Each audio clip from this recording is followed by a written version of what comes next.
Olá, eu sou Lisandra Soave e hoje eu vou continuar falando sobre a história do Anel do Nibelungo, mitologia nórdica escandinava.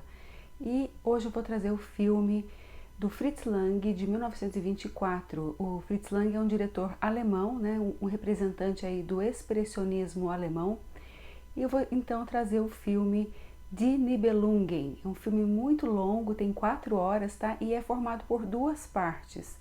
Na primeira parte, ele fala sobre o herói Siegfried, né, já na idade adulta, e conta então a história da morte de Siegfried. E a segunda parte fala então da vingança da sua esposa, que era a Kriemhild. Então, são essas duas partes principais do filme.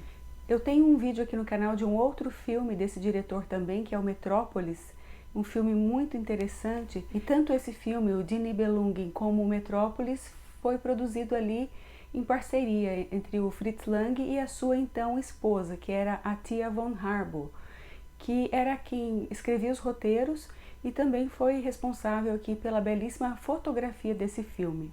E para quem não conhece a história do herói germânico Siegfried, eu recomendo que assistam os meus vídeos sobre a ópera de Wagner, que também se chama Die Nibelungen, o Anel do Nibelungo, onde eu fiz 4 vídeos, né, sobre as 4 partes dessa ópera, né, uma tetralogia.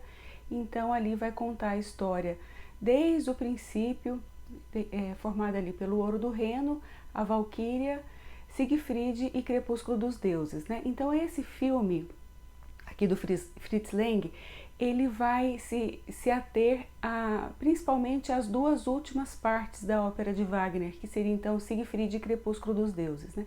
E depois, na segunda parte do filme, que é a vingança da Kriemhild, ele vai além, né?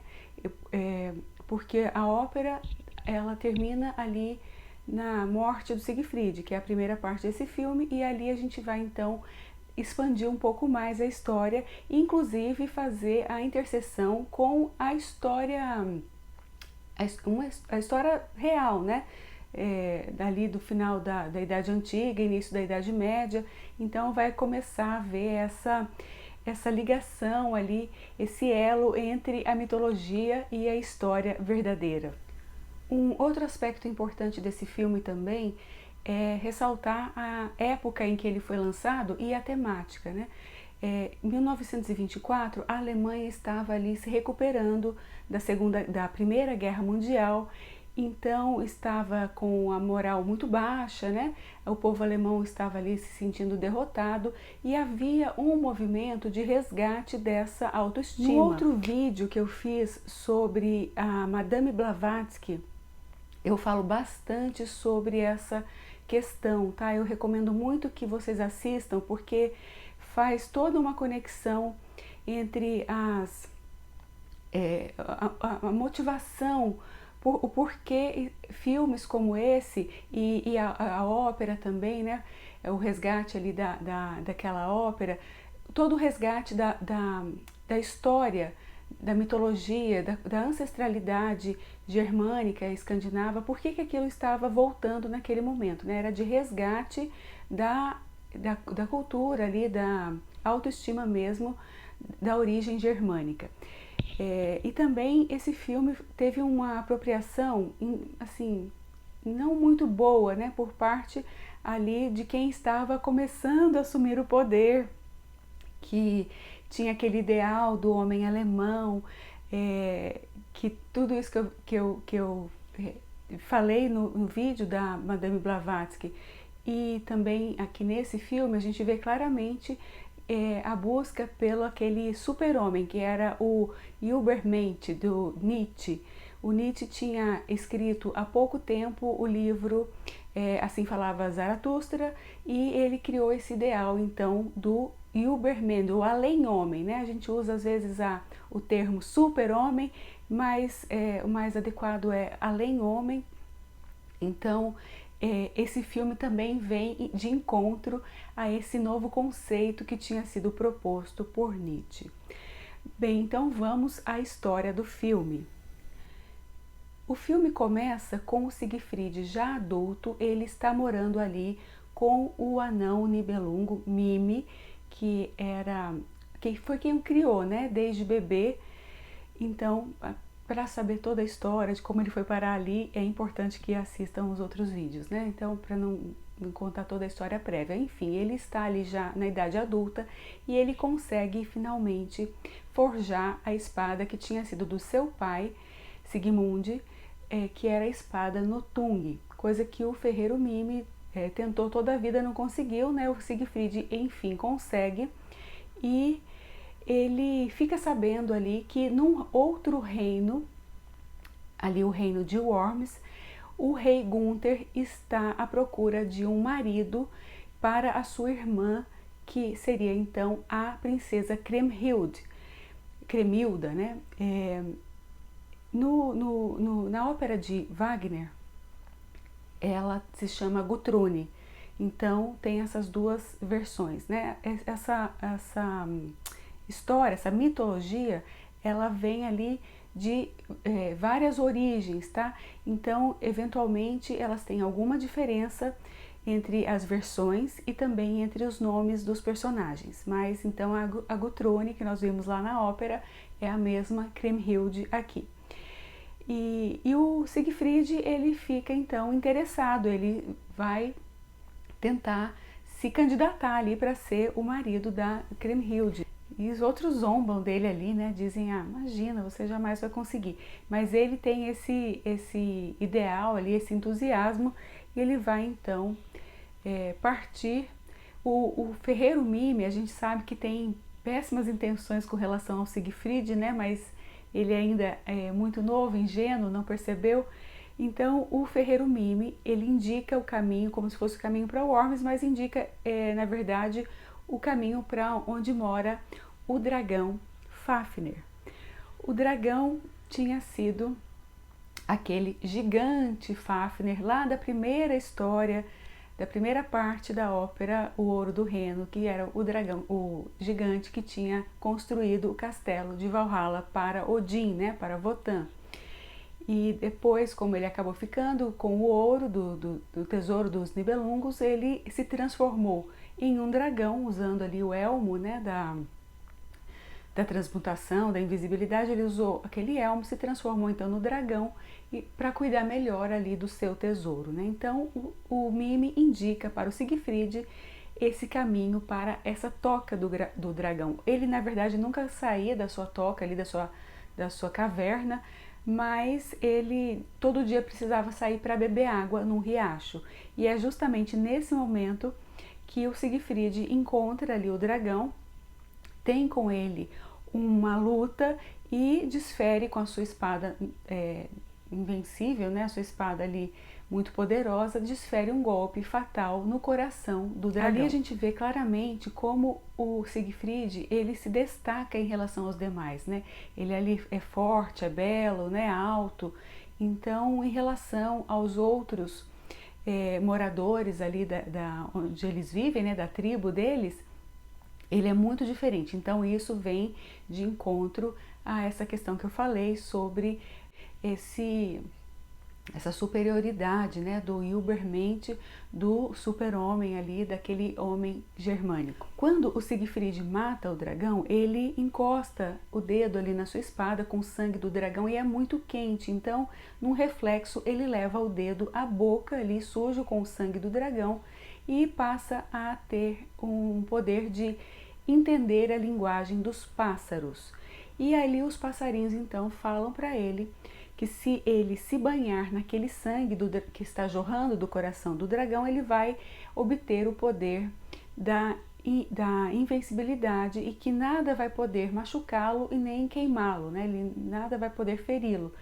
Então ele faz isso, ele vai ali, se banha ali no riacho, naquele sangue que está escorrendo do coração do dragão, só que cai uma folha de uma árvore e que fica aqui nas costas, né? Numa parte do ombro ali do Siegfried, atrás, assim, nas costas, e ali não é banhado por aquele sangue. Então ali, assim como o herói Aquiles, da mitologia grega, o Siegfried também tem o seu ponto de vulnerabilidade, né? Porque o Siegfried, ele é o Aquiles escandinavo, né? O Aquiles tinha o calcanhar, que era o seu ponto de vulnerabilidade, então o Siegfried também vai ter esse ponto. Esse dragão, ele, para a época, né, 1924, ele trouxe muita inovação tecnológica, né? Porque ele era muito já, aquela mobilidade, né? Toda aquela movimentação desse dragão foi realmente ali muito inovador para a época. Bom, então ali ele vai seguir seu caminho e vai adentrar o Nibelheim, que é onde ficam os anões nibelungos, né? Onde está ali o tesouro, na verdade. E ele vai ter um encontro com o anão Alberic, que está com o elmo. O Alberic sempre ficou por ali, né? Em torno da toca ali do dragão, né? Então ele está com esse elmo, ataca o Siegfried, mas o Siegfried consegue se desvencilhar. E o Alberic então fala, olha, se você poupar a minha vida, eu vou te entregar esse elmo e vou te tornar o homem mais rico do mundo. Ele aceita e o Alberic então apresenta ali o tesouro, né? O tesouro dos Nibelungos. E ali numa última tentativa também de atacar o Siegfried acaba matando o Alberic e fica então com todo esse tesouro, se tornando um homem muito rico. Aquele tesouro, ele vem todo carregado ali com uma maldição, né, que a gente conhece lá do início da história, né?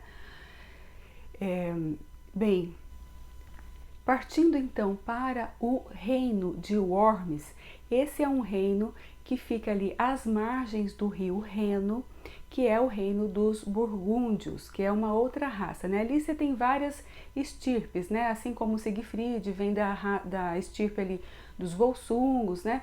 Ali está então o reino dos burgúndios, que na verdade, misturando ali com a história, né? A nossa história real, deu origem à Borgonha, na França, né?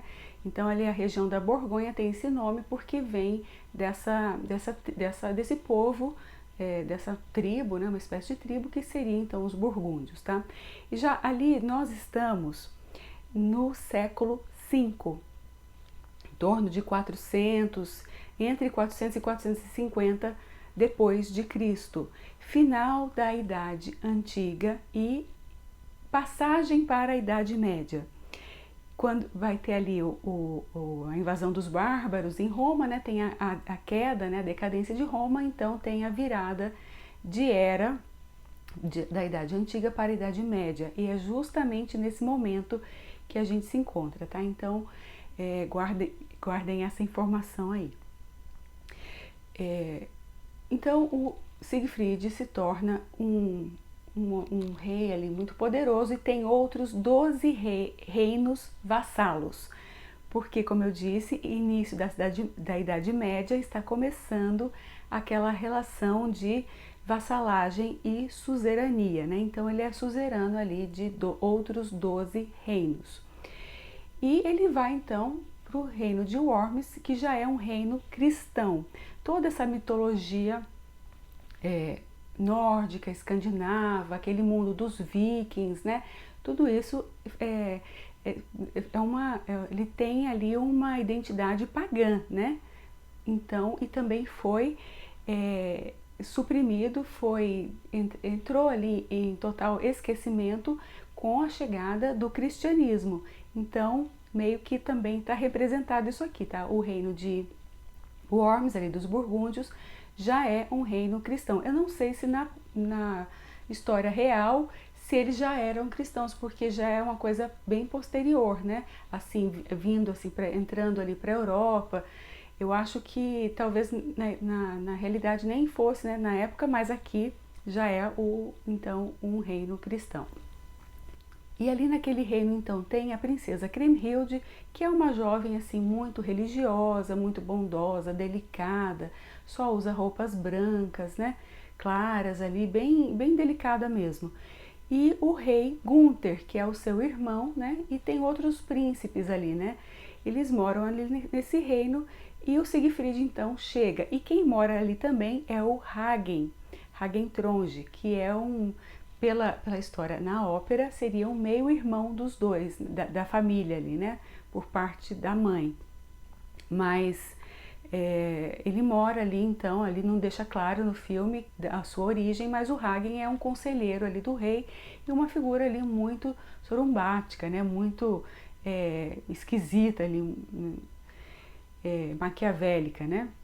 Então ele é ali conselheiro do rei, e o rei é bem fraco, sabe? Um rei assim, inseguro, bem fracote mesmo. Então ele se deixa influenciar muito por esse Hagen. E chega então aquele menestrel que vem contando as novidades, assim, uma espécie de jornalista local ali, né? Ele traz as notícias de outros reinos, né? De além muros ali do reino. Então ele canta a história do Siegfried, conta já, né, tudo o que aconteceu, que ele já tem esses 12 reinos vassalos, inclusive a Kriemhild está ali bordando uma capa e que entrega para ele de presente em agradecimento às notícias, né, que esse menestrel trouxe. E depois então chega o Siegfried ali no reino, né? Ele chega acompanhado de 12 cavaleiros que são os representantes ali desses reinos vassalos, né? E ele vem se apresentando e pedindo a mão da Kriemhild em casamento. O rei Gunther também está interessado em se casar com uma outra rainha, que seria a Brunhild, né? Aqui nós temos nessa história as duas princesas, as duas mulheres fortes, né? Que seria a Brunhild, a Brunilda, e a Kriemhild, a Kriemhilda. A Brunhild é aquela valquíria, né? Da segunda parte da tetralogia de Wagner, que desceu para o mundo dos humanos, né? Em castigo de Wotan ou Odin, por ter salvo ali, tentado salvar pelo menos a vida dos pais do Siegfried, que eram Sigmund e Sieglinde, né? Então, tudo isso está nos outros vídeos, né? Então, essa mesma Brunhild, aqui tem uma pequena diferença entre a história, porque aqui eles não se conhecem, a Brunhild e o Siegfried. Enfim, a Brunhild, então, ela é a rainha da ilha da Islândia, que é uma ilha que tem muitos vulcões, então tem aquela questão do fogo, do gelo, né? Ela é uma rainha ali, donzela, que não quer saber de se casar, e vários tentaram, e ela colocou então um desafio. Como ela era uma ex-valquíria, ela é muito forte, poderosa, e ela colocou como desafio para os candidatos, né, que quisessem se casar com ela colocou o desafio de ter que vencer 3 combates ali com ela, né? Então ela muito forte, tinha muita segurança, né? Se garantia. Então o próprio Gunther já havia tentado, ele nunca conseguiu, né? É muito fraco. E ele então fala com o Siegfried que se ele o ajudasse a conquistar a rainha Brunhild, que ele então teria a mão da Kriemhild em casamento. O Siegfried se recusa, fala: não, eu não vim aqui para ser vassalo de ninguém. Porque se fosse lutar ali com o outro reino, seriam os vassalos, né? Não vim aqui para ser vassalo de ninguém, eu não aceito. Tem uma tensão ali entre eles, né? Um pré-combate, e chega então na sala ali no palácio a Kriemhild. Ele se apaixona e fala: não, tá bom, então vamos lá, eu vou tentar te ajudar, vamos ver o que a gente pode fazer, né? E foram então para a Islândia, parte aquela expedição do rei Gunther para a Islândia. Chegando lá, a Brunhild acha que dessa vez o Siegfried está se candidatando, né, a duelar com ela, porque ele, né, assim, muito destaque, né, em relação aos outros. Ele fala: não, eu só vim aqui acompanhar o rei Gunther. E ela fala pro Gunther assim: suas armas que da última vez que você tentou estão aqui decorando a minha sala, né? Ela mostra ali as armas quebradas do rei Gunther e meio que zomba dele ali, né? E ele vai tentar novamente, e o Siegfried vai usar então o elmo da invisibilidade e vai ajudar o Gunther ali no momento dos duelos, né? E atirar a lança, atirar a pedra, dar um salto, todas as provas lá que ela colocou, e o rei Gunther vai vencê-la em todas. Ela fica sem entender como que seria possível isso, né? Aquela coisa que não fecha para ela, né?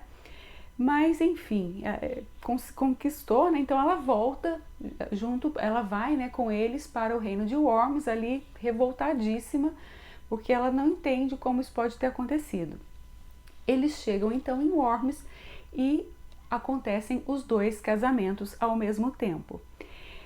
O Siegfried e a Kriemhild estão ali apaixonados, tudo bem com eles. Já o Gunther e a Brunhilde tem um certo problema ali, porque ela fala, olha, você me conquistou ali nos duelos, mas eu jamais vou ser sua esposa. E não consegue consumar o casamento. O Gunther fica ali muito preocupado, o Hagen também, e assim, o combinado do Siegfried com eles era que chegasse até o fim, né? Assim, que fosse o casamento realmente consumado. E o Siegfried, então, entre eles ali, eles fazem um pacto, né? Decidem que o Siegfried vai ajudá-lo novamente. Ele vai usar novamente o elmo, vai se transformar com a figura, a imagem do rei Gunther e vai ali tentar dobrar, né? Domar a Brunhilde. E faz assim, né? Dessa maneira acontece isso, então. No momento em que o Siegfried está ali com a Brunhilde, naquela tentativa de pegá-la à força, na verdade, ele acaba, um bracelete dela acaba ficando enroscado na sua roupa.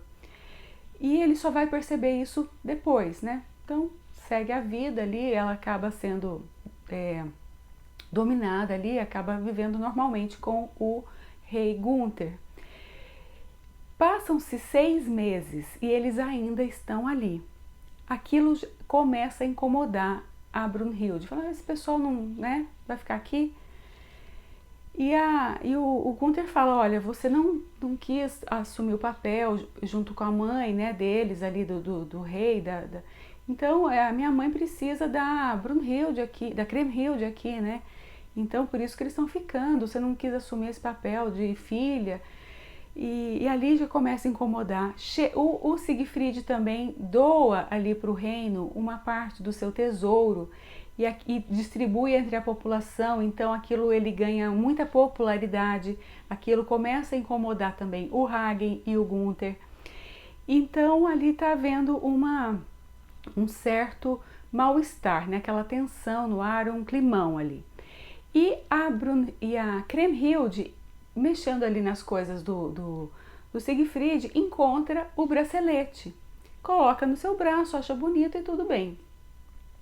Quando o Siegfried vê que ela está usando esse bracelete, ele fica desesperado e acaba contando para ela tudo o que aconteceu e fala, olha, você nunca pode aparecer com esse bracelete em público, porque se essa história vier à tona, vai ser uma desonra para o seu irmão, né, o rei Gunther.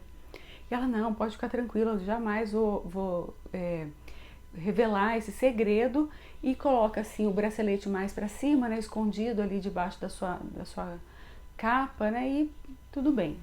Acontece que as duas rainhas decidem ir à igreja, à catedral, e vem então a Kriemhild vestida de branco ali, do seu estilo, né, delicada, com as mulheres acompanhando, e vem também a Brunhilde vestida de preto, também com as suas damas de companhia ali junto.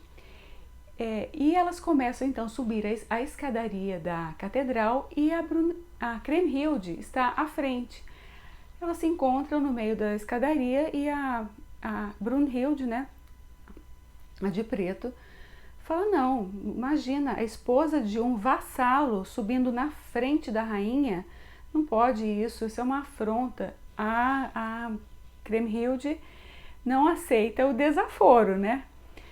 Fala, não, meu marido não é vassalo do rei Gunther, não. E acaba mostrando o bracelete e revelando a história. Pronto, a confusão está formada.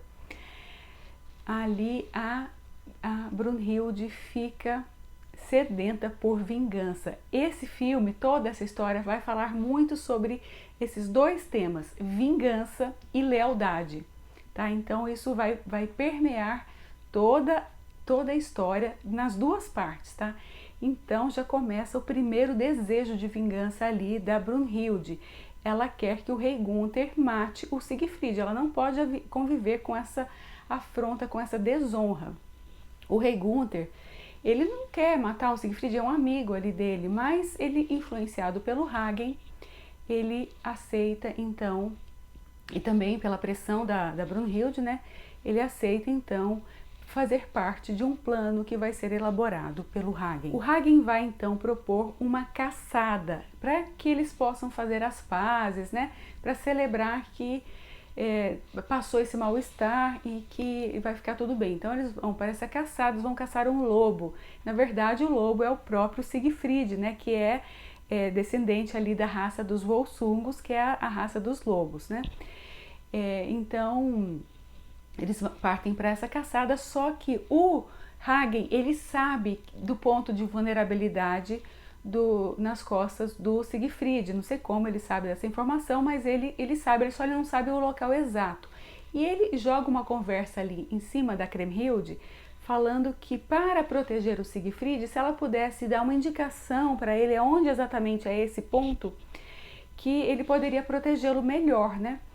E ela faz isso muito ingênua. O Siegfried também é bastante ingênuo, tá? Um herói ali bem bobão até. Mas ela então consegue essa informação e borda na roupa que o Siegfried vai usar na caçada, ela borda ali uma cruz, um xizinho. E ele sai então para essa caçada. O Siegfried vai beber água ali no riacho, da mesma forma que o dragão, né, estava bebendo água no riacho quando ele o matou. O Hagen então vai ter a oportunidade perfeita para desferir uma lança exatamente no ponto onde ele poderia matar o Siegfried. E é isso exatamente que acontece, né? Ele mata ali o herói Siegfried. Esse filme de 1924, um filme mudo, em preto e branco, conta com pouquíssimos recursos, né? No entanto, ele faz uso de uma padronagem geométrica e de bastante simetria, então a fotografia é belíssima, ela proporciona um verdadeiro deleite visual. Então a gente percebe que com tão pouco recurso, esse filme tem a capacidade de proporcionar ali tanta beleza visual, né? Principalmente ali no reino de Worms. Ali quando chega o corpo então do Siegfried, né, morto ali, a Kriemhild fica revoltadíssima, ela entende que ela foi traída pelo Hagen e mais um desejo de vingança, agora muito forte. É muito importante frisar que ela e o Siegfried eram muito apaixonados e que ela era muito feliz vivendo com ele, porque para justificar a intensidade do desejo de vingança dela, que vai chegar às últimas consequências, assim, realmente ao limite do que uma pessoa pode ir por vingança, né? Vai inclusive perder ali a sua alma mesmo, a sua inocência, toda aquela pureza que ela tinha, né? Vai se transformar em trevas e ela vai perder toda a sua vida, na verdade, em função desse desejo de vingança. A Brunhilde, assim como na ópera de Wagner, ela vai tirar a própria vida, né, após a morte do Siegfried. Aqui não deixa muito claro, né, se ela era apaixonada por ele. A gente sabe da outra história que sim, né, que ela também gostava muito dele, mas nessa versão isso fica muito assim por cima, tá? Fica muito por alto. Ela simplesmente tira sua vida ali no momento em que ele está sendo velado e fica por isso mesmo, né? Não tem grandes desdobramentos. Já a Kriemhild, ela pede para o seu irmão, o rei Gunther, a cabeça do Hagen. Agora ela não quer, nossa, ela está transformada. E a questão da lealdade, né, que faz também, está muito presente nesse filme. E que vai falar também, vai denotar também aquela questão do povo alemão ali, de ser leal a quem estava chegando, né, naquela época ali, que a gente sabe. E então essa lealdade vai estar muito presente. E o Gunther, ele fala que não vai entregar o Hagen, e todos os outros príncipes e nobres também ficam ao lado dele. vou até ler aqui o que ele vai falar para Kriemhild. Lealdade por lealdade, Kriemhild. Os atos dele foram nossos atos. A perda dele foi nossa perda. Nossos peitos serão seus escudos. Então, ele se coloca leal ao Hagen aqui e fala que não vai entregá-lo. Ao que ela responde. Vou falar aqui a resposta dela. Mesmo que você se esconda em minha família, abaixo do altar de Deus ou no fim do mundo, você não escapará da minha vingança, Hagen-Tronje. Então, ela termina essa parte do filme com essa frase dela, com esse desejo de vingança. E aí nós vamos para a segunda parte do filme. Nessa segunda parte vai começar então a ligação entre a mitologia e a história. Eu fiz recentemente um vídeo sobre o bárbaro Átila o Huno, né, o que foi ali o guerreiro que foi responsável final ali pela queda do Império Romano e virada da Idade Antiga para a Idade Média, né? Então, justamente eu fiz esse outro vídeo que eu recomendo que vocês assistam para poder mencioná-lo aqui, né? Então, Átila foi uma figura histórica que existiu de verdade e ele, então, passa a entrar nessa história, tem essa ligação aqui com esse filme, tá? O Átila, então, vai pedir em casamento a Kriemhild, tá? Ele vai mandar um nobre ali, um emissário dele, que é o Margrave Rudiger. Margrave ali é um título de nobreza deles, tá? Como se fosse, sei lá, um marquês, alguma coisa assim. É um nobre que cuida das terras fronteiriças de cada reino. Então ele vai mandar esse Margrave para o reino de Worms para pedir a mão da Kriemhild em casamento. Ali ela já está transformada, né? Toda de preto, ali já é outra pessoa praticamente. E ela, primeiro ela pede a palavra dele, do Rudiger, que o rei Etzel, que é o Átila, que ele vai vingá-la, né? Proporcionar essa vingança que ela precisa, ela quer a cabeça do Hagen, né? E o Rudiger dá a sua palavra, ela faz ele jurar sobre a cruz e sobre a espada, para não ter perigo dele voltar atrás, né? Então ela acaba partindo ali com o Rudiger para o reino do Etzel. Etzel é o nome que eles dão ali para o Átila, tá? A mesma pessoa. Vou chamá-lo de Etzel aqui, que é como eles se referem no filme. Só que esse Etzel, é um bárbaro, né? Ele tem muito essa característica dele quando ele ataca ali o Império Romano, porque eles são bárbaros, eles são tribos ali das estepes, são nômades, né? Vivem em cavernas, em acampamentos, só que ele tem aquele desejo de status, de sofisticação, ele quer se parecer com os romanos, ele começa a construir aquelas piscinas de banhos, né? Iguais às dos romanos. Então ele quer mudar de patamar ali social, né? Então, por isso que ele queria se casar ele teve várias e várias esposas, né? Mas uma delas, então, teria sido essa princesa. E quando ela chega ali no reino deles, ela tem aquele impacto, né? Porque o palácio dela era muito bonito, muito sofisticado, e ali eles moram nas cavernas, é uma coisa assim bem suja, tem poça de lama no chão. Ela chega e toma aquele choque. E ele, por sua vez, a hora que a vê, fica apaixonado. Aquela mulher belíssima, né? Aquela mulher assim sofisticada. Ele agradece o Rudiger por ter trago. Aí ela fala, não, calma aí. Tem um combinado aqui. Eu vou vir, mas eu quero essa vingança. Ele me prometeu, aqui o Rudiger me prometeu, você vai ter que prometer também. Ele, não, tá bom. Ele tá tão encantado ali por ela que fala que vai proporcionar a ela essa vingança. Então tá, ela aceita, se submete, porque ele é uma pessoa muito feia.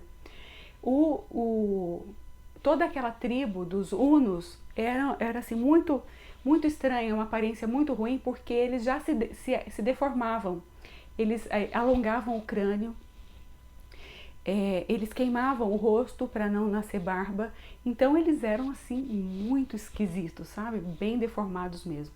E houve essa, na história real, houve essa parceria entre os hunos e os burgúndios, né? Então eles eram reinos ali que se davam bem, tá? Que tinham uma parceria. E ela, tá bom, se submete àquilo, ela tá cega, ela não quer nem saber. Ela, ok, você é a rainha aqui, e fica ali, mas só o que ela deseja é a vingança. Ela acaba engravidando e tendo um filho do Etzel. Ele fica muito apaixonado por aquela criança, né? E ela ali, ela não tá nem aí nem para o filho, né? E ela fala, olha, então, para celebrar o nascimento do nosso filho, eu acho que poderia convidar meus irmãos, né, para vir aqui, o rei Gunther, para vir aqui, para convidá-lo para um jantar, uma coisa. E ele fala, não, vou convidar, e manda mensagem lá. O Rudiger também tinha casado uma filha sua com um dos irmãos da Kriemhild, né, dali do reino de Worms. Então ainda tinha mais esse laço, né, dessa proximidade. E quando vem toda a comitiva do rei Gunther ali para esse jantar, ela fala para o Etzel, olha, agora é o momento de você me proporcionar cumprir a sua promessa. Você vai ter que me dar a cabeça do Hagen. O Etzel fala, olha, não é bem assim. Ele é um convidado. Ali, todas as mitologias, né, tanto a mitologia grega como a mitologia nórdica e outras também, a questão da hospitalidade é uma coisa sagrada. Não há nada mais sagrado do que um hóspede. Tanto que a gente viu lá na segunda parte, foi a Brunhild, foi a da Valkyria, quando a Siglinde, né, era casada com aquele caçador, o Hunter, não me lembro agora o nome dele, e chega o Sigmund para se hospedar na casa deles, sabendo que ele era um adversário, né, sabendo que ele era um adversário, mesmo assim ele dá a hospitalidade, porque era uma coisa sagrada. Então a mesma coisa aqui, ele imagina que eu vou matar um hóspede meu, a não ser que ele cause uma injúria aqui na nossa casa, né? Que ele cause uma ofensa, que ele nos ataque, mas do contrário, eu não posso jamais atacar um hóspede, não. E aí aquilo já começa na cabeça dela, né? Ela faz uma trama ali com outras. Ela é muito popular ali entre o povo, né? Entre o soldado, porque ela entregou bastante ouro ali, né, na época que ele tinha lá o tesouro do Nibelungo. Então ela é muito popular, muito amada pela população. Então ela, em segredo, por si só, ali ela já trama um ataque, tá? Então, enquanto eles estão ali no jantar, celebrando ali o nascimento, o menino já está até grande, do filho, ela proporciona um ataque ali do lado de fora do palácio para o restante da comitiva do rei Gunther. E ali começa a confusão, né? Aquilo se adentra ali para a sala onde eles estão e aquela guerra começa e o Hagen acaba matando a criança. Então foi o afronto que a Kriemhild precisava para que o Etzel tivesse um motivo para vingá-la. Olha o grau que ela vai chegar, né? Então, quando eu falo que ela chegou a todos os limites possíveis, imagináveis e inimagináveis, né? Porque ela não se importou ali nem com o próprio filho, né? O Etzel, então, ali vai ficar revoltado e começa uma guerra. Então, a última hora, né, que é um filme de 4 horas, a última hora desse filme é toda nessa guerra. E esse pessoal lá dentro dessa sala, e a sala pega fogo. Nossa, é uma confusão.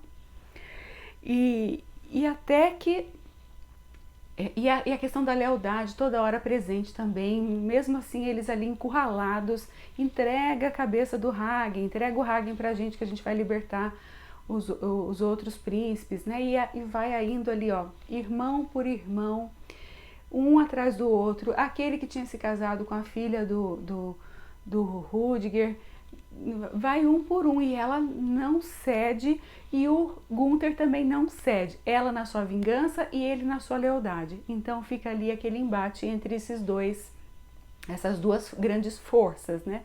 Até que ao final ela consegue então que o Hagen seja dominado e ela mesma acaba tirando a vida dele e depois acaba perdendo a sua vida, né? A sua alma, na verdade, ela perdeu ali com esse desejo de vingança. Então essa foi toda a história dessa saga do herói Siegfried e depois a vingança da Kriemhild. Existem outros filmes que falam sobre essa história, um acho que da década de 70, o outro agora de 2014, algo assim. Então essa história ela é bem explorada, né, no cinema. Mas também eu recomendo muito que vocês assistam aos outros vídeos, né? Ao vídeo que eu fiz sobre a Madame Blavatsky, onde eu falo sobre essa questão da mitologia nórdica, né? Do resgate da mitologia, sobre as runas, né? Sobre o vínculo com a ascensão de Hitler, né? Aquela coisa toda. Falo também sobre a história prévia, né? Como que chegou até esse ponto do tesouro do Nibelungo, do anel, da história do Siegfried. Toda a história prévia está contada na ópera de Wagner. E o vídeo também sobre Átila o Huno, tá? Então é toda uma série para contar essa história com muitos detalhes, tá? O vídeo de hoje ficou bastante longo, mas era necessário porque o filme ele tem 4 horas, né? Então é bastante coisa para explorar, ainda ficou bastante coisa para trás, mas enfim, esse foi o vídeo de hoje. Eu espero que vocês tenham gostado. Se gostaram, por favor, deixem o like para ajudar o canal e até o próximo vídeo.